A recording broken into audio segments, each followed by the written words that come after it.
শুধুমাত্র ব্যবসায়িক মুনাফা অর্জনই নয়, কমিউনিটিতে সুনাম অক্ষুণ্ণ রেখে আধুনিক সার্ভিস প্রদান করাই এমটিবি এক্সচেঞ্জের মূল লক্ষ্য। স্কটল্যান্ডে বসবাসরত বাংলাদেশি কমিউনিটির সঙ্গে মত বিনিময়কালে সম্প্রতি চালু হওয়া মানি ট্রান্সফার প্রতিষ্ঠান মিউচুয়াল ট্রাস্ট ব্যাংকের কর্মকর্তারা একথা বলেন। এডিনবরা থেকে মিজানুর রহমানের রিপোর্টে দেখুন বিস্তারিত। Mutual trust bank exchange UK লিমিটেডের উদ্যোগে এডিনবরায় অনুষ্ঠিত হয়ে গেল এক মতবিনিময় সভা। স্থানীয় বাংলাদেশি কমিউনিটির বিশিষ্ট ব্যক্তিদের অংশগ্রহণে ব্রিটানিয়া স্পাইস রেস্টুরেন্টে বৃহস্পতিবার দুপুরে অনুষ্ঠিত সভায় এমটিবি এক্সচেঞ্জের কর্মকর্তারা তাদের প্রতিষ্ঠানের নানা সুযোগ সুবিধার কথা তুলে ধরেন।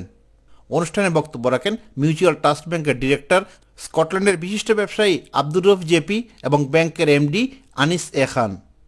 তারা বলেন, উন্নত প্রযুক্তির সাহায্যে বাংলাদেশে দ্রুত অর্থ প্রেরণ এবং প্রবাসীদের জন্য রয়েছে এনআরবি সেভিংস ব্যাংক অ্যাকাউন্ট সহ নানা প্রোডাক্ট।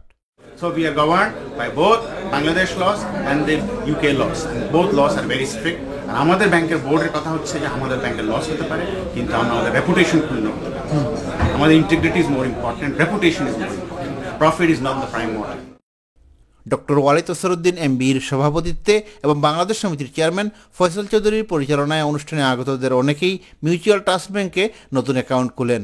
আমি ভেরি ইমপ্রেসড এবং আমি আগ্রহান্বিত হয়েও আমি অ্যাকাউন্ট করছি, অসাধারণ। এবং আমি রিয়েলি ইমপ্রেস যে আমি ইন্টারনেট ব্যাঙ্কিংও করতাম পারবো তার লগে, আর আমার যাওয়ারও দরকার নেই।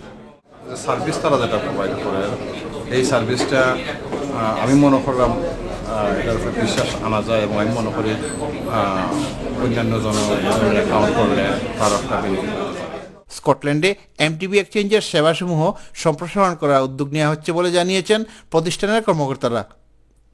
Mizanur Rahman, channel S news, Edinburgh.